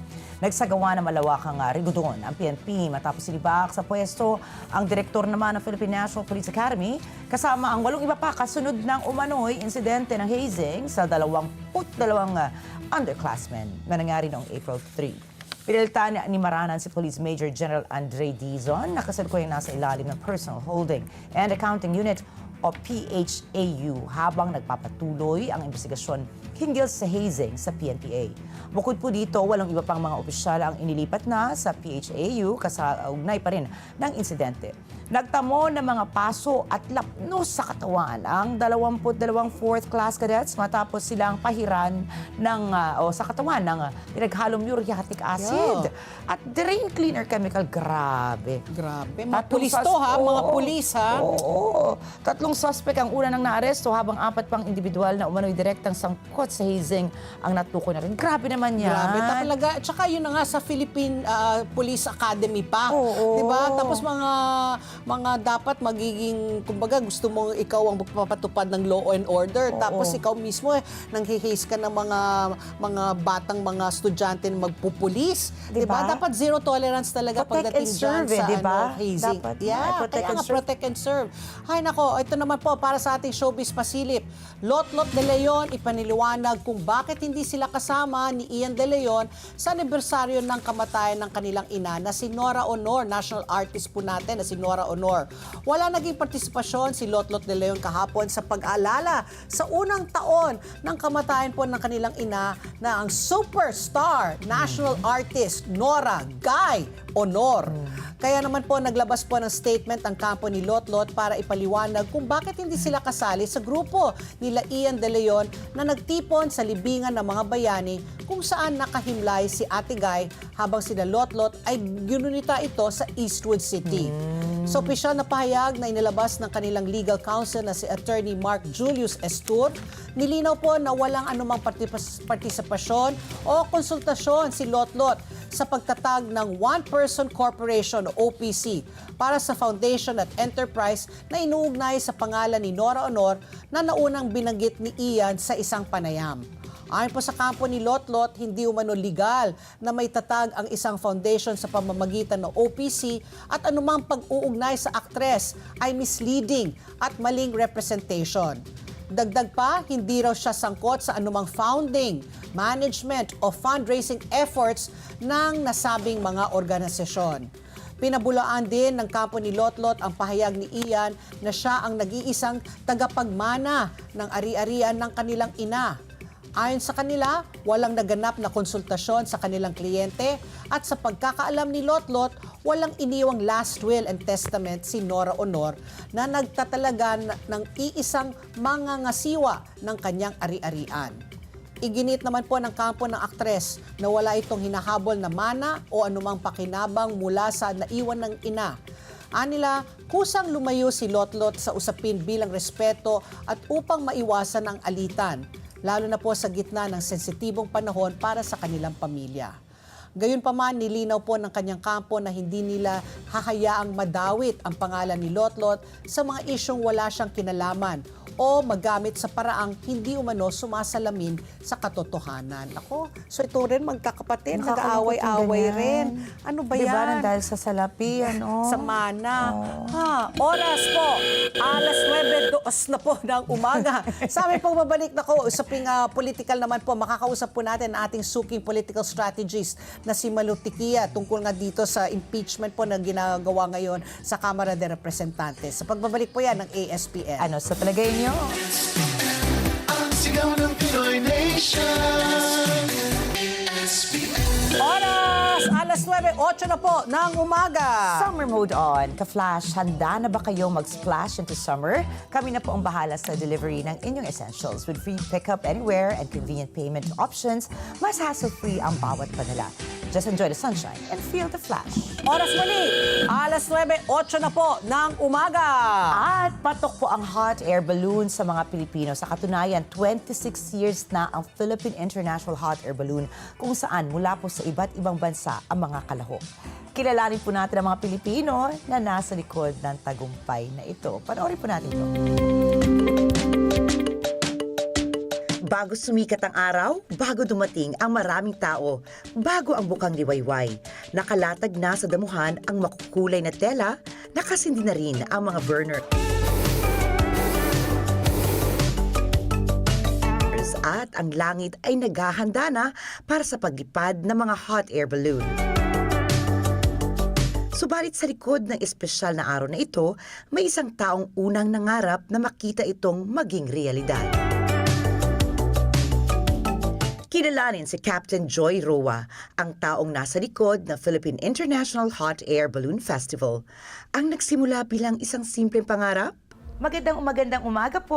Kasama po natin ngayong araw ang napakagwapo, napakatalentado at pinapasikat po ang Pilipinas dahil ang kanyang negosyo, walang iba kundi Asian Air Safari, Sir Joy Roa. Yan. Magandang umaga po. Good morning din. Magbo-blow out na ako sa mga sinabi mo sa akin. Pwede na pong sumakay bukas. Sir, we are here right now at New Clark City kasi nga dinarayo po yung inyong event. Can you tell us more about the Hot Air Balloon Festival? The Hot Air Balloon Festival is not just balloon, but the main attraction is the balloon, of course. Okay. But we have everything. We have very interesting activities. We're forming a Filipino team that will compete with other countries, like paragliding. We also have the FPB drone racing. So, Drone racing? yeah, people are now competing. It's very popular everywhere in the world, in Europe. And we have young boys as early as 9 years old competing, and sometimes they're better than the older ones. So it's an interesting sport. And we also have it here in the Philippines. Nasa ika-26 na taon na ang Philippine International Hot Air Balloon, isang taunang pagdiriwang na nagbibigay saya, inspirasyon at paghanga sa libu-libong tao. First Balloon Fiesta, if I remember right, was in 1991. 1991. It was Mina Gabor. She was Secretary of Tourism. Yeah. But I was the only balloon pilot in the Wow. Philippines. So of course, I tried to make a living out of a hobby, which was tough. It started talaga po as a hobby. Yes. Okay. But well, you know, when you do something that you love, it's like you're not working every day. And I'm that. No, I'm that. I enjoy working with the airplanes in the morning, and then I film around. I don't know. I do a flying adventure travel program. Oh, nice. And I film around, and in the afternoon up to the evening, that's what I do. Ngunit higit pa sa isang makulay na pagdiriwang, may mas malalim na layunin ang pagbuo ng hot air balloon. Isang advokasya para buhayin at itaguyod muli ang aviation industry sa Pilipinas. Isang industriya na minsang nanguna sa Asia, pero ngayon ay humaharap sa matinding hamon. Ilan sa mga ito ang airport congestion, limited infrastructure, aging air traffic management systems, high operational cost at marami pang iba. Nakakalungkot dahil I think in the 60s or the late 60s and 70s, we were ahead of everyone. Just like our economy. The Philippines was ahead of everyone. And, I think we've missed that opportunity that we were ahead. And I think that's why we're doing all this advocacy work. Yeah. So that we'll change again and be in that position. Hangarin din itong magsilbing inspirasyon sa mga Pilipino na tahakin ang mundo ng aviation na sa kasalukuyan ay may kakulangan ng aviation professionals. I was shocked one time. I entered Philippine Airlines like a regular passenger, and as I entered, the pilot was there, and they greeted me. But then he said, I said, "Congratulations, you're flying." I was the captain. Yes, sir, he said. And I was trying to figure out where I met him, and he said, "Sir, I won't be here if not for your balloon fiesta." Oh, bakit daw? So I said, "Why?" You were my inspiration. The balloons were because he was a high school, graduating high school, But see, the Balloon Fiesta is already 26 years. It was nakakataba ng puso for him to say that. Yeah. Di ba? That it was the balloon. And I like so many other kids here to be that way. Para kay Captain Joy Roa, isang magandang simulain ang hot air balloon, isang pagdiriwang na puno ng saya at isang paalaala na ang isang Pilipino ay kaya magparipad ng inspirasyon para sa buong bayan. Ayan, magandang experience talaga sumakay sa hot air balloon. Makikita mo ang ganda-ganda ng tanawin mo. Pero dapat talaga, doon ka sa magandang tanawin. Huwag ka doon sa may Smoky Mountain. O doon sa may nabotas, yung landfill. Dapat maganda yung tanawin mo, di ba? Para like maganda ako, parang interesting kunyari may hot air balloon sa Chocolate Hills. Di ba? Cute siguro yun, di ba? Okay, oras. Alas 9:14 na po ng umaga at kasama na po natin sa linya ating suking political analyst, si Miss Malu Tikia. Good morning po, Miss Malu, and welcome back po sa ASPN. Good morning, ma'am. Hi, good morning, Pat. Good morning, Ricky. Good morning sa inyong mga tagapakinig at nanonood. Nako, Professor Malu, nako, kasing init ng panahon, kasing init ng gera dyan po sa gitnang silangan. Mainit pa rin po ang diskusyon po sa nangyayari po dyan sa Kamara de Representantes. Nag-umpisa na po yung impeachment po laban po kay Vice President Sara Duterte. At nung Lunes, yung pasabog po ni Ramil Madriaga. Your thoughts po on Ramil Madriaga? Well, katulad ng karamihang nagsasalita tungkol sa kanya, sa aking pananaw, he is a polluted source.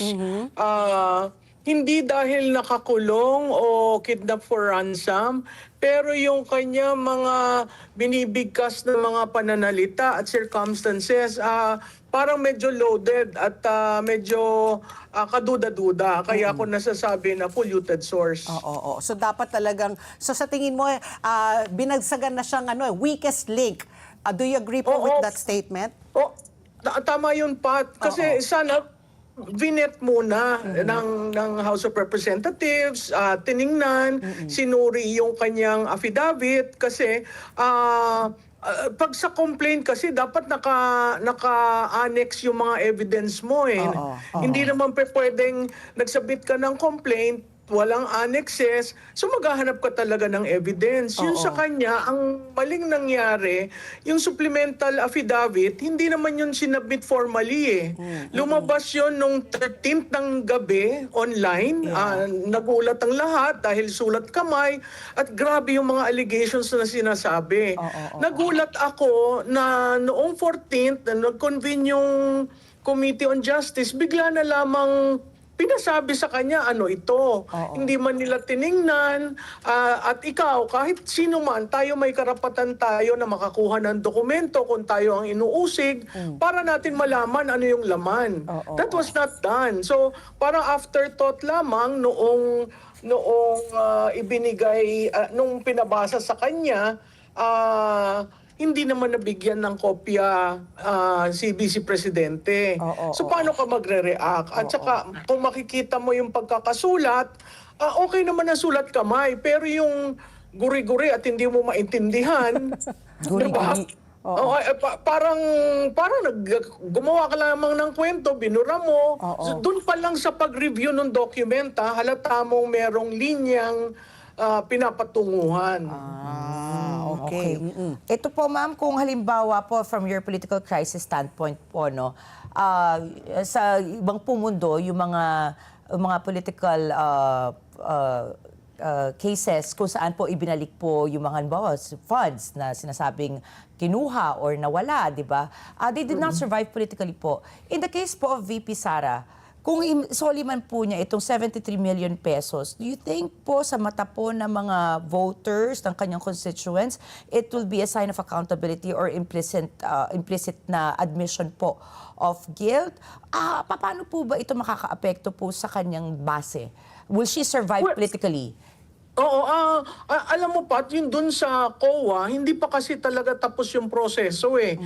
On appeal ang kanilang findings na disallowance, no? Ang ibig sabihin niyan, either may kulang na mga paper requirement o talagang mali ang pagkakagamit. Ngayon, kung yan ay mali, nasa sa kanya para ibalik yung mga sasabihin ng COA na o ibalik mo ito. Hindi lang naman siya ang nag-disallow sa buong gobyerno sa kasaysayan ng COA, at titingnan rin natin ilan dun sa na-disallow ang talagang nabalik o hindi pa binabalik, 'di ba? So makikita mo yung mga findings ng COA, kaya nga sabi parang walang ngipin ang COA dahil may mga pinapabalik pero hindi nabalik. Doon sa katanungan mo, mawawalan ba siya ng bababa ang tiwala ng tao? Sa tingin ko, to be honest with it, posibleng bumaba at posible rin namang hindi at lumakas dahil nakikita yung demolition na ginagawa. Alam mo, sa kasaysayan ng politika sa Pilipinas, siya siguro yung bukod tangi na 4 na taon ng inuuga, dinedemolish, siya yung unang babae na ginanyan. Kung titingnan mo si Presidente Arroyo lumaban. 'Di ba? So, pwedeng bumaba, pwedeng hindi at mag-consolidate. Pero dun sa base niya, alam mo, katulad na rin ng sinasabi ko dati sa inyo, consistent ang base niya between 30 to 35%. Hindi yan nawawala. No? Yung sinasabi ng ibang surveys, bumababa. Ang bumababa, hindi yung base, ang bumababa yung preference. So pag tinanong ka kung election ngayon, iboboto mo ba siya? Yung pagboto has nothing to do with the base. So secured yung base. At kung titingnan mo, geographically, ang Mindanao has consistently been a base of the Vice President. Yeah, oo. Sorry. So, Prof, no, bilang isa pong strategist, why do you think so? Ano pong meron po si VP Sara kung bakit nga hindi natitinag yung kanyang base? Kasi halimbawa, in the past po, impeachment, halimbawa, from ERP to Corona, no, naging malaki pong bahagi po yung public perception, etc. Yung kumbaga kung paano nila pinapakita ng media yung nangyayari po sa kaso, no? Bakit po sa tingin nyo naiiba po tong kaso ni VP Sara? Kasi nakilala ng, yung base niya nakilala ang Duterte. It's an authentic brand, it's an organic brand. Yung mga kalaban niya, pinupukol, pinipilit pababain, pero nakikita kasi yung authenticity. Napakasimple, yung Duterte brand, hindi lang naman si Vice Presidente, napakasimple, marunong makitungo sa tao, hindi elitista, nagsasabi ng tunay na nasa sa loob niya. Bihira yon sa politika, kasi sa politika, marami na rin naman akong na-handle, tinuturuan mo how not to always be truthful in the way they say their statement. Truthful in the sense na kung pwedeng win-win parate ang sinasabi mong statement, yun ang sasabihin mo. Pero kay isa mga Duterte, ikaw ba naman magmumura? Paano mo naman yun? Authentic, di ba? Ikaw ba naman magsasabi na hindi, galit ako sa'yo? So nakikita ng taong bayan na itong leader na ito ay iba ang uri ng politika at iba ang uri ng pagsasalita at pag-aksyon. So doon pa lamang nakikita ng tao, ito tunay sa amin. Pangalawa, ang mahalaga, yung punto na isa siya sa amin. When you look at, pag brinake mo yung demographics at tinanong mo sa DNE, bakit mo sinusuportahan ang Duterte? Ang isang sa mga sagot, top 3, kasi isa siya sa amin. Nakikita namin ang sarili namin sa kanya. That's very hard to debunk. Kasi walang elitist, walang pagdududa, kilala nila siya. Pero Prof, ito no, talking about surveys, ang Okta rin po naglabas, no? And I was surprised nung nakita ko ito kasi marami na pong pumapabor sa impeachment po ni Vice President Sara. At 83% po ay galing sa Visayas. Akala ko malakas siya sa Visayas. Mindanao, syempre alam po natin talaga, balwarte niya talaga yan. Pangalawa lang po ang NCR, 81%.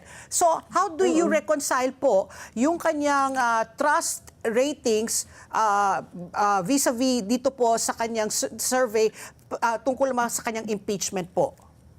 Siguro, tingnan niyo muna yung framing ng question. Ang pagkakaintindi ko, doon sa mga sumusuporta sa kanya, gusto mo bang ituloy yung impeachment? Opo. So, disaggregated yan. Doon sa sumuporta, kunyari, ang sumuporta 30%. Ilan doon sa 30% ang gusto na ituloy ang impeachment? So, framing ng question. Pangalawa, doon sa actual numbers na sinabi mo, merong sektor sa ating lipunan na gustong tapusin na ito. Tapusin na natin. Kung ano man yung preba nyo, ilabas nyo na. Magkatapusan na tayo dito so that the country can move forward. At yan ay legitimate. Kasi kung forever, biro mo nun, walang gera, may impeachment. May gera, may impeachment. Naaapektuhan rin ang bawat Pilipino sa mga nangyayari. Malayo ka man dun sa politika, maaasar ka kung parati na lamang yan ang naririnig mo at yung problema sa gasolina, yung problema sa pagkain. So itong sagot na ito, hindi porke naniniwala sila na guilty siya, pero let's get done with it and move on.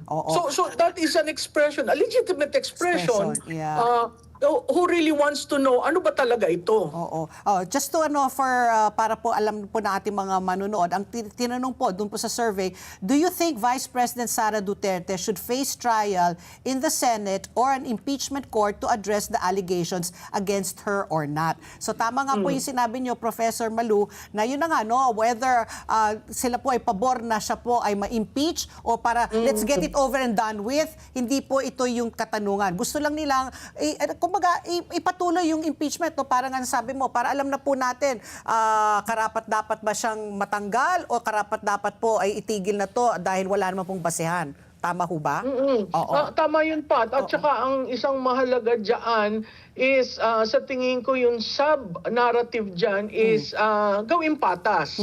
Kasi nagdesisyon na ang Supreme Court, di ba? Nasabi, ilagay nyo sa tamang prospekto, ilagay nyo sa tamang procedure, knowing that, sinasabi ng taong bayan, tuloy na natin nang matapos na. Okay. Ito naman, ma'am, ano po sa tingin nyo, no? Dahil nga po, nabanggit nyo na nga po kayo na walang problema basically sa branding po ng mga Duterte, hindi lang po kay VP Sara, kundi sa kanyang tatay. Ano po masasabi nyo sa paglukluk po naman po sa kanyang kapatid na si Sebastian Duterte? Bilang po yung sabi nga nila, di ba, siya daw ang Plan B. Rage. It's a multi-coalition po na party. And now he holds real political power, supposedly, and machinery as being the president now of PDP Laban. Is he really a runner as a Plan B? O kaya po ba niya yung national appeal na mayroon si VP Sara? Well, nangyari ang dalawang bagay sa isang araw. Nung Sabado ng umaga, naging national president siya ng PDP. So, hindi aalis ang Duterte sa PDP. No? Kahit na alam natin na si Vice Presidente may gustong pagbabagong mangyari sa PDP, kaya hindi siya pumapasok doon. Ngayon, ang namumuno ay kapatid niya, bunsong kapatid. Pangalawa, nung hapon, linonch yung Rage Coalition na binubuo ng 3 political parties. Yung Reforma ni Manong Bebot Alvarez na taga Mindanao, yung Reforma PH ni Senator Gringo Honasan at SecGen si Mike Defensor at saka ng PDP. So, ano yung, nung naalala nyo nung nag-announce si Presidente, si Vice Presidente ng February 18, sinabi niya yung tapang at malasakit. Ibalik natin ang tapang at malasakit. So lumalabas, wala siyang political party right now, independent siya. Meron siyang tapang and malasakit movement na binubuo, pero ang realidad sa politika, kailangan mo may partido ka. So kaya itong coalition, tinitingnan paano gugulong ang paglipat ng mga politiko dun sa political aspect ng kanyang kandidatura. Ngayon, nung nakita natin si Mayor Basten nagsalita, marami diyan, lalo na yung may mga kasing edad ni Tatay Digong, ang nagsabi, naku, sus Ginoo, parang naririnig namin si Tatay Digong. Parang batang version, parang Duterte 2.0. sa tingin ko, may aspeto kasi sa isang kandidatura ng lalaki at ng babae na hindi mo pwedeng Ipagkaila, no? ihalo, Oo, no? oo, oo. Si Vice Presidente, dahil siya ay holder ng opisina, hindi ka pwedeng mambardagulan. 'Di ba? Pero yung partido na legitimate na party president ka, pwede ka magsalita. Ngayong sinasabi, siya yung plan B, pwede. Kaya bang tumalon from mayor to the country's leader? Ginawa yan ni Presidente Duterte. So ngayon, very proactive ang Duterte brand on two fronts.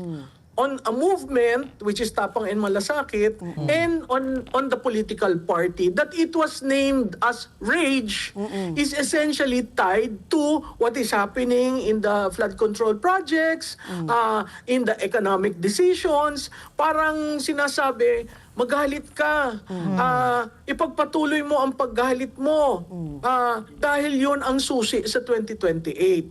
Doon pumapasok yung sinasabing anti-incumbent. Kasi klarado kay Vice Presidente, kung ikaw ay may allocable, sandali, hindi tayo magkasama sa politika.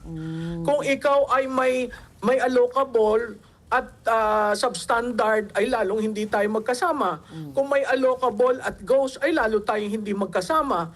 Pero saan mo dadalhin yung mga gustong tumawid? Oo. Diba? Pero- Alam naman natin ang politika ay addition. Oo, correct. Kaya napakahalaga yung Rage Coalition. Oo. Ako naman, nung nabasa ko po ito, sabi ko, meron kayang lamat na rin within the family? Kasi bakit hindi si Congressman Pulong Duterte? Si Baste ang pinakamabata. Is it because he's the mayor, parang following the footsteps of the father from mayor, naging presidente? Pero yun na po yung naging thought balloon ko, no? Baka sila magkakapatid, baka, di ba, in terms of power sharing, hindi kaya... Wala naman. Wala naman. Walang lamat. Oo. Alam mo si Congressman Pulong, nasa national rin siya. Pwede Congress. siya magsenador if the chances would support that. Wala naman lamat. Very close. In fact, mas naging close sila simula nung dinala si PRRD sa Dahig. Okay. Sige po, Professor Malu, very interesting lagi usapin natin, pero hindi pa nga ito tapos, di ba? Hindi natin alam kung aabot pa to sa Senado, so dapat talaga bumalik Yes. po ulit kayo, Professor. Okay, no problem. Ayan po. Thank you, Thank you very ma'am. much po kay Professor Thank you. Malu. Maraming salamat. Thank you very much muli kay Professor Malu Tiquia, ang ating political strategist. At ang oras, alas 9:31 na po ng umaga. Bilang mga Pilipino, masipag po tayo, matiisin at inuunan natin ang ating pamilya. Ngunit sa dami po ng ating responsibilidad, madalas nakakalimutan natin alagaan ang ating sariling kalusugan. Tandaan po natin, ang malakas na katawan ay mahalaga upang patuloy tayo makapagtrabaho, makapag-alaga ng pamilya at ma-enjoy ang buhay. Ang King's Herbal Plus ay isang all-natural food supplement na may 80 powerful ingredients mula sa herbs, fruits, and vegetables for men and women na tumutulong sa ating overall wellness at vitality ng katawan. At bilang pasasalamat sa inyong patuloy na suporta, may 1 milyong pasasalamat promo ang King's Herbal Plus, kung saan maaari kayong manalo ng hanggang 500,000 pesos in cash. Mabibili po ang King's Herbal Plus sa Mercury Drug, Watson's, South Star Drug, Rose Pharmacy at iba pang leading drugstores nationwide. King's Herbal Plus, balik lakas, balik sigla, hatid ay pag-asa at saya. At ang oras muli, alas 9:32 na po ng umaga sa aming pagbabalik. Makakausap po natin si Miss Aiza Tabayoyong, ang ating relationship love consultant mula po sa Love Institute. Sa pagbabalik po yan ng ASPN. Ano sa palagay niyo? Ang sigaw ng Pinoy Nation. Oras, alas 9:35 na po ng umaga at ang oras na ito hatid sa atin ng IMAC UPVC Roof Corporation. Absolutely rust-free. IMAC, oras muli, alas 9:35 na po ng umaga at kasama na po natin dito live sa studio si Miss Aiza Tabayoyong, ang ating relationship family consultant mula po sa Love Institute. Very interesting ngayon. Kailangan bang may pera para mag-date? Nako. Okay, good morning po Miss Aiza. Welcome again sa ASPN. Good morning sa lahat ng ating mga taga-subaybay. It's nice to be back. Okay, so time out muna tayo sa gera. Low data. Low now. Mag-G-Load ka na. Dibitin sa Pabonus. May bonus na extra data, longer validity, at health insurance pa. Daming pabonus sa G-Load. Wala kang pera. Ito ba, is this something that you recommend sa mga nagde-date, sa mga gustong magkaroon ng karelasyon, naghahanap ng nobyo or nobya? Kasi depende yan sa level ng dating. May mga adult dating na dapat professional. Ayun, titingnan mo na anong earning capacity nito. Ito ba ay nagtatrabaho? So, telltale sign not just yung financial potential niya, pero kung masipag siya, o responsable siya. Pero kung nagde-date ka, estudyante kayo pareho, pwede naman kasi, di ba? Nasa college ka, nagde-date na kayo, in-expect mo talaga working on student allowance. Yan. So, pwedeng hindi siya requirement. Na you can be creative in your dates, WW, SBS, HHWW, SBS. Holding hands while walking side by side. PSSP, pasway-sway pa. Pasway-sway ba? Daming alam na Tapos, acronym siya, no? Miss Aisha. Diba? Okay. Gen Z tayo, wala kang acronym, pero pwede kang magbaon lang kayo, di ba? Or mag-picnic kung saan. Maraming parks na all over the country, kung saan man kayo. And you can get to know. Ang importante naman kasi sa dating, getting to know process. Kinikilala mo yung tao based sa qualifications mo at based kung sino siya. So, ano siya, matching. Okay, so the clarification para sa mga who caught the tail end of what Miss Aisa said. Dalawang age group ang dating, di ba? Yung adult dating, yung mga professionals na kayo, nagtatrabaho na talaga kayo, so medyo dapat naman meron kang konting budget para sa dating. O yung mga estudyante na umaasa lang talaga sa allowance ng kanilang mga magulang. Still in the process na they're getting to know each other. Okay, sige. O, Eh Ricky. ma'am, so, ito na nga ito. May mga Gen Z tayong mga bisita nga ngayon di ba? From Pangasinan State tingnan natin. University. Ito, makinig kayo mabuti, makinig kids. kayo. Okay? Mga ka-generation ko yan. Ayan, kaway-kaway. Ayan, Mga taga Pangasinan Pangasinan State University. Mga Panggalatok at Ilocano, good morning sa inyo makinig kayo, yan. mga dating tips ni Miss Aisa. Mukhang nga very interested sila, no? Kaya lang po, ma'am, since I also have Gen Z kids, no? Parang nag-iba na po kasi yung konsepto ngayon ng dating. Correct me if I'm wrong, kids, ha? Di ba? Yung dating po nung panahon namin ni Pat, dahil ka-generation mo sila, no? Iba po.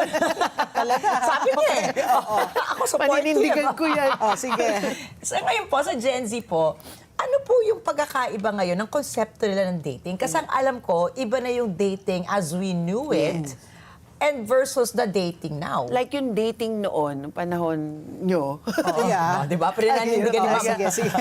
Ano siya, mas matindi yung concept ng ligaw. So yung isa talaga, lalo na yung mga on the kalalakihan side, nagpapa-impress normally. So usually, blowout, libre, yun ang liligaw. Magdadala pa ng manok, ano? Halimbawa, Manok, gulay, Pero ngayon, mas mutual na. Pwede nang gusto kita, sige, date tayo. Minsan wala pang label, hindi naliligaw, hindi nagpapa-impress, situationship, right? Talagang Getting Gen Z to kasi know each other. Na mas uso yung Dutch treat na minsan Kanya-kanya, kanya-kanya. KKB. Kinain mo, KKB. bayaran mo yung kinain mo. So ang issue ng pera, mas equal. Hindi kagaya noon, kung wala ka talagang pera, hindi ka pwede manligaw kasi magpapa-impress ka, bibili ka ng regalo, manlilibre ka. Pati yung nanay, yung tatay, liligawan mo, diba? So, medyo iba na nga ngayon. Mas practical, mas equal footing, kumbaga. But sana yung concept of getting to know each other, nandun pa rin. So, more than the money, it's important, no? Lalo na kung ang end goal mo sa pagde-date ay gusto mo mag-asawa, gusto mo magtayo ng pamilya. Kasama sa qualifications, kaya mo ba? Kaya mo ba magtaguyod financially? Responsable ka ba enough? One of you ang breadwinner or will it be a double income family? So yun yung long term. Pero kung nandito ka pa lang sa initial stages of dating, pwedeng maraming ibang qualities ang kinikilala mo. The personality, the character, values ba, pareho kayo? Goals nyo ba, pareho kayo? Do you get along, chemistry-wise, energy-wise, ganyan. So, Marami pang ibang titingnan. Oo. So, Miss Aisa, ito, interested ako to find, to pick your mind. Pagdating po sa long distance relationship, pag long distance, mura yun, di ba? Internet, magbabayad ka na. Internet lang ang puhunan mo data doon, lang, di ba? data. Data na lang, di ba? O pumunta ka na lang sa lugar na may free wifi, doon na lang kayo makipag-chat.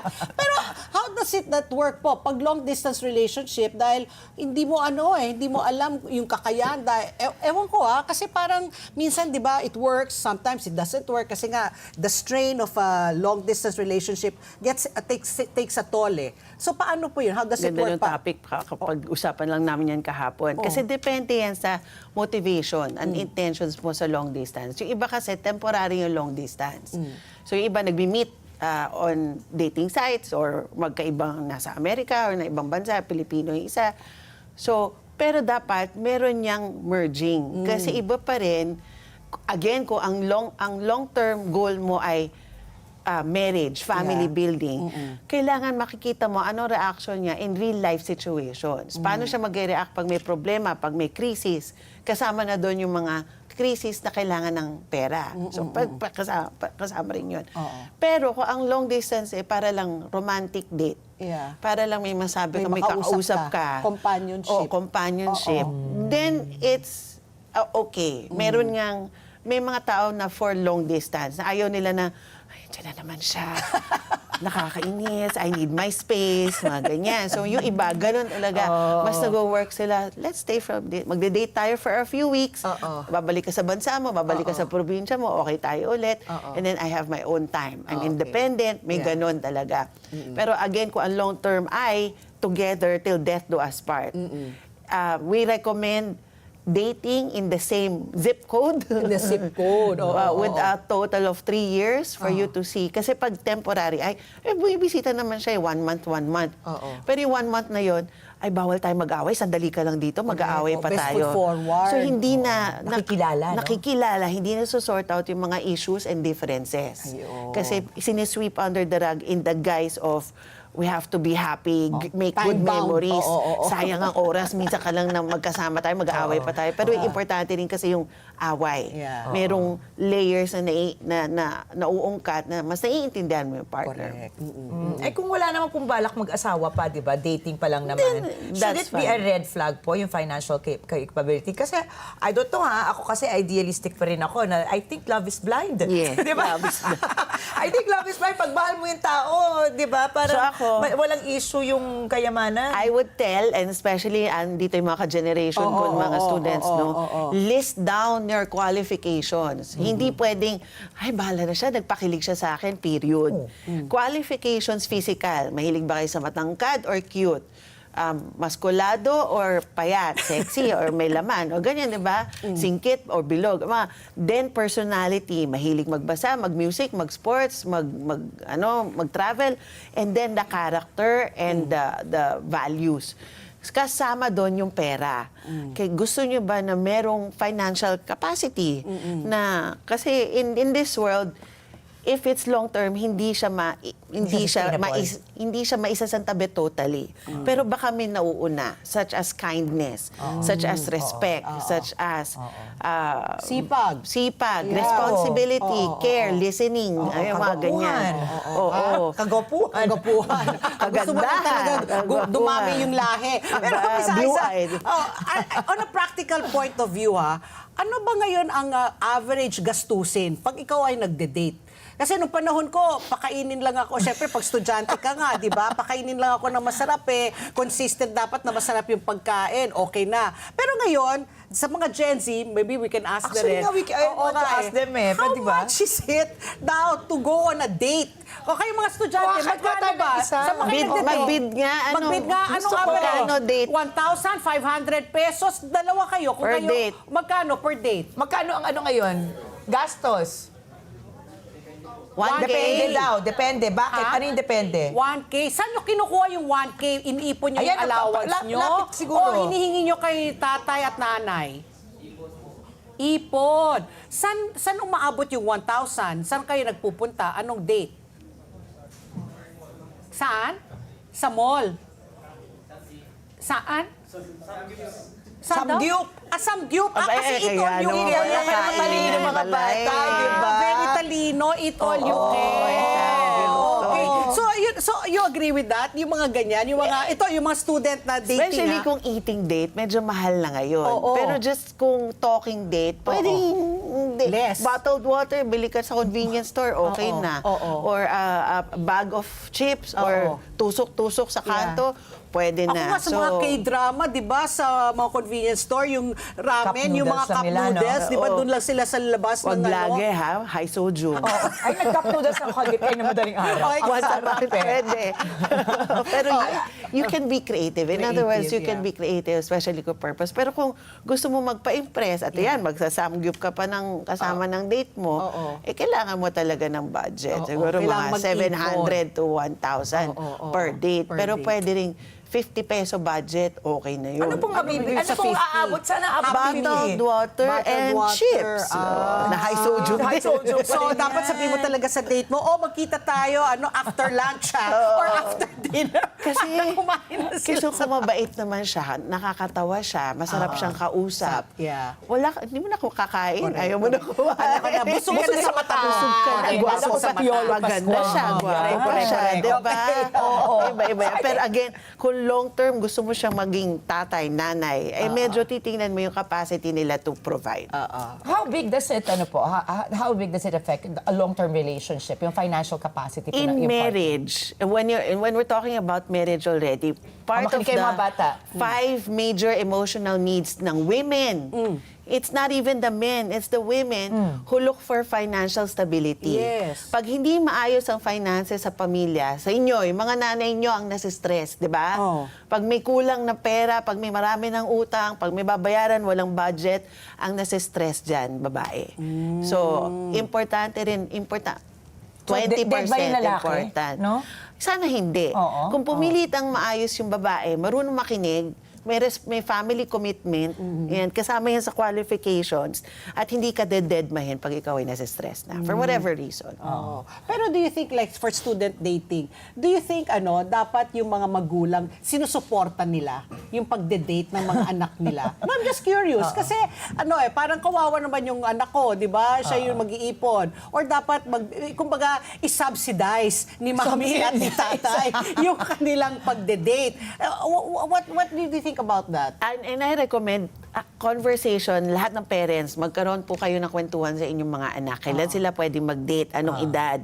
Bakit hindi too young pwede? Kasi nade-develop ay prefrontal cortex ng mga bata. Pag na-in-love yan ng maaga, that's nagkakahaywire sa hormones at sa amygdala and hindi naman kayang i-control ng brain.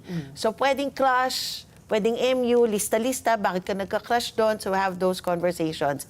And then later on, and we recommend they start dating mga senior high school, Senior high school na that? college, Mga 16 is okay already. dating MU.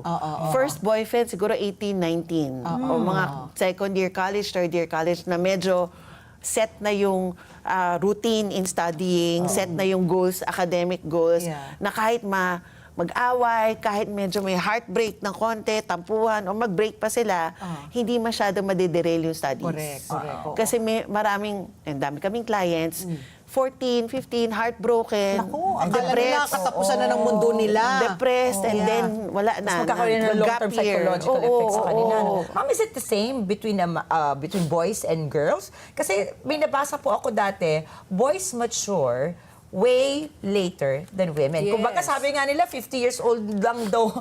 By the time they reach 50, that's the only time a man fully mature, supposedly. Di ba? Sabi naman, mga 2 years ahead ang maturity ng women. Maturity Pero level? mga ganyan. 50, Pero depende rin talaga. Okay, kung ayan po yung, if that's the data that we're working with, Yes, yes. ano po naman yung age appropriate? Halimbawa, na yung lalaki po ay makipag-date. Kasi I think 16 po, we're talking more about the girls, no? Yes. Dahil sabi nga nila, mas mabilis daw mag-mature Yes. ang babae. Sa lalaki po, meron po ba kayong recommended age? Ako, I would, it's okay naman to get to know, lalo na marami sa atin ang network nila high school. Kahit na mag-graduate na, ang date nila, nakilala kita sa high school, alala mo, kabatch tayo, mga ganyan. So, but, I would caution the falling in love. You would go... Naku, pwede bang ma-stop ang falling in love? So, kaya nga dapat may conversation. Ano yung feelings mo? Ay, infatuation to. Hindi pa to love. I like her a lot. I like him a lot. So, hindi natin mapipigilan kasi din ang mga boys to like, to admire at early age. Pero I would caution Falling getting in love. into too Serious. Passionate relationship. relationships. Expectations, yung mga may pag committed na kasi may expectations. Pag may expectations, may disappointment. Pag may disappointment, may away. So yan yung parang enjoy, have Oo, fun. chill-chill lang. Huwag kayo collect masyadong and collect serious. friends. Yes. Collect and collect, may audience, andyan yung bagong Yeah. audience natin. Oo. Collect and collect prospects. yeah. And then later on, get serious to dating one person at a time and then maybe committing to one person later on. So, yung tanong naman ni Pat kanina kung isa-subsidize ang parents, Yeah. kung nasa college na at alam mo hindi kaya yung allowance, gusto mo na at gusto mo naman yung dinedate. Oo. Bigyan mo na. Why not? Support. Bayaran. In agreement Oo, ako, support. mabait naman siya, hindi naman yata sasaktan yung anak ko. Sige, konting, kung kaya ng parents. Ikaw, Pat, I'm curious also kasi may anak ka You know, lalaki. I only get it na lang when I get the credit card bill. Pag tingnan ko, Ah, talaga may extension. subsidy ka Oo, na binibigay sabi ko, kay Paolo. Oy, Paolo, sabi ko, yung 18 ano, yeah. Wala na akong magagawa. But I was also going to ask Miss Aiza, yung panliligaw, yung pagbibisita sa bahay ng babae, uso pa ba yan? O yung babae na ngayon ang nagpupunta sa bahay ng lalaki? Uso na ngayon pareho. Mura yun, bad. Mura yun. Kung ikaw ang lalaki, bibisita ka sa babae, syempre, mahiya naman yung pamilya, mag-o-offer ng juice, Oh, yes. ng sandwich, man lang, or Magdala ka. Kung ikaw yung lalaki, pumunta ka sa pamilya ng babae, ayan, magdala narinig ka niyo, mga ng lalaki, magdala daw pastries, kayo. regalo. Kaya ang sa problema, pastries. because meron na akong 20-year-old, di ba? So, may mga umakyat na nanliligaw. Ako, I'm very adamant with that. Sabi ko, ang dapat umakyat pa rin ng ligaw, makilala ang parents, Yes. doon kayo sa loob. Yes. Magkilala muna. Siyempre, magastos para sa akin. Totoo yan. Dahil, tama, ako yung magbibigay ng merienda. Mas mura pa rin yung kaysa kumain sila Sila sa Oh, yun, sa labas. labas. for me, Tapos mas safe. credit Kasi card. babae mga anak ko. Babae kasi mga anak ko.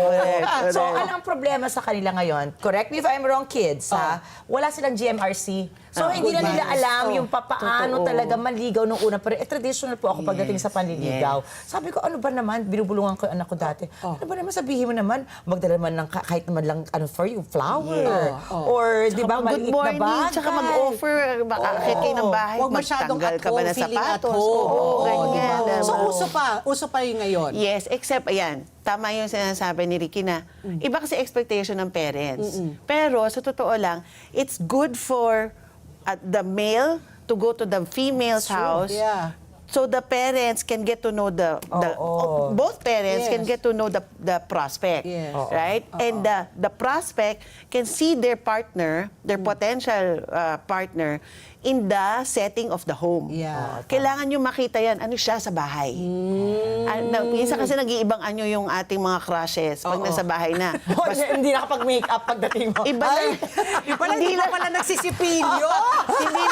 hindi lang woke up like this look, pero yung behavior. Yes, of course. Hindi pala magalang sa magulang, nababastos ng kapatid, makalat, Sa mga o ganyan. katulong, Those are important information when discerning a partner. Ayun, yan, take note, girls and boys, So, ha? hindi lang itsura niya or behavior niya pag nagde-date kayo kasi laging best foot forward yan. Correct. Pa-impress yan both side, boy, girl, diba?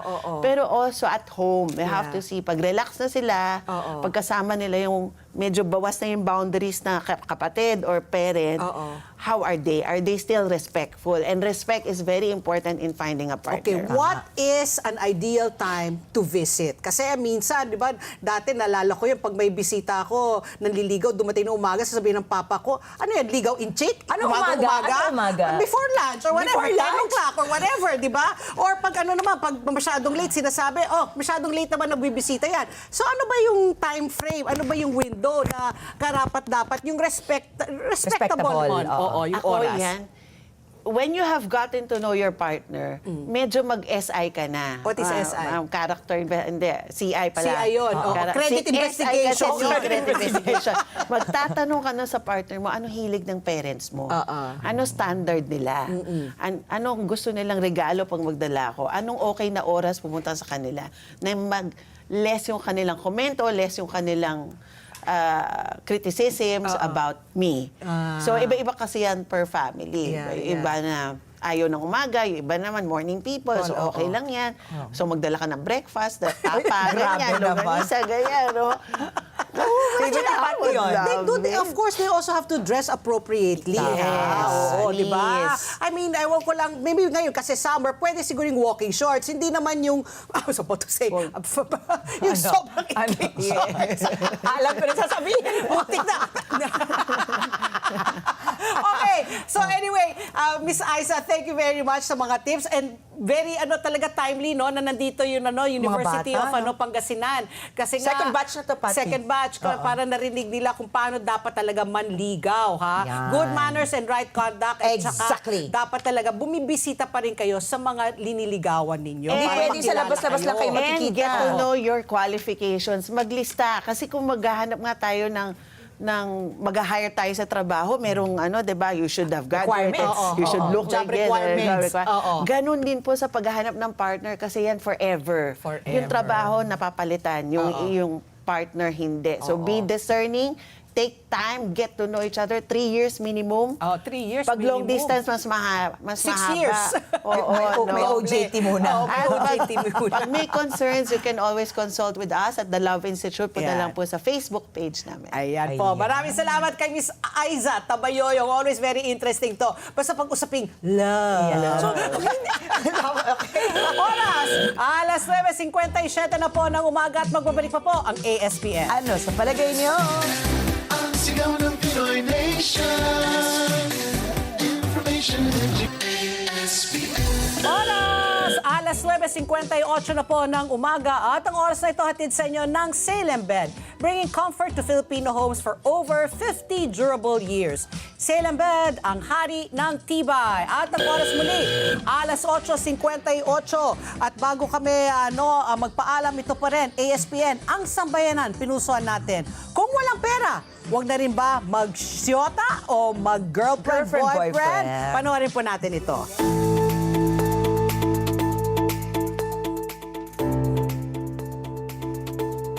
Para po sa akin, kung papasok po ako sa relasyon, sapat po na mahal namin yung isa't isa. Ang pagpasok sa isang relasyon ay dapat, una, financially stable ka, meron kang nagagamit sa pang-araw-araw ninyo, may naiipon ka rin, tapos hindi lang sa financially stable, emotionally stable, mentally stable, higit sa lahat, spiritually stable. Pag pumasok ka sa isang relationship nowadays, money is really involved. Kailangan involved siya sa relationship. There are limitation, boundaries when it comes to money and relationship. Especially going on dates. Ayan. So talaga everybody agrees, no? Kailangan talaga be practical. Kailangan ngayon talaga practical tayo. Hindi tayo pwede mabuhay sa love lang parate. At bago tayo magpaalam, gusto ko lang mag-greet. Happy viewing po kay Mark, Carla Lingad and their families at sa lahat po ng taga Brimbank, Victoria, Australia. Salamat daw sa inyong walang sawang pagsuporta sa Net25 at sa ASPN. Galing na naman to kay Kawena. Lagi daw nanonood sila sa ASPN at mga ibang Net25 programs. From Down Under, From Down Under, kay Mark and Carla Lingad and their family. So yan na, Kawena, may bonus na ako ha. Okay, happy wedding anniversary po kay Brother Ronald Curimao at sa kanyang may bahay na si Marisa Curimao. Happy birthday po to Sister Offie de la Rosario ng may bahay po ni Brother Virgilio del Rosario. Oh, daming nanonood sa atin. Limpak-limpak, milyones. Pero wait, bago tayo magpaalam para sa linggong ito, no, nakita ko yung teaser natin for Summer Blast. Ang dami naming partners! Daming partners! Ang daming Oh, partners! sponsors! Nako! Sponsors! At saka nakita ko, so warm, ang daming pagkain. Daming Kaya pagkain. ako, Ayan. excited na ako para dyan. Pero Yes. ngayon po, tandaan na dito po sa ESPN, mahalagang inyong palagay, mahalagang bahagi yan ang paghanap natin sa katotohanan. Kaya sa bawat issue na papanahon, party po kayo ng diskusyon. At tandaan, ang buhay po ay hindi patagalan, pero syempre dapat pasarapan. Kaya sulitin po natin, tawanan lang natin po ang ating mga problema. Mag-food trip tayo, gumala po tayo sa linggo. Yan na. Diyan po sa Summer Blast The best date 2026. The best date po Oo, tayo. oo. At gumawa syempre tayo ng mga masasayang alaala at manalangin pa rin po tayo ng tuloy-tuloy pa rin. At susunod na po ang Kada Umaga Girls. At sa Lunes, nandito ulit kami ni Ricky sa Ano sa palagay nyo? See you on Monday. Happy weekend! Happy weekend!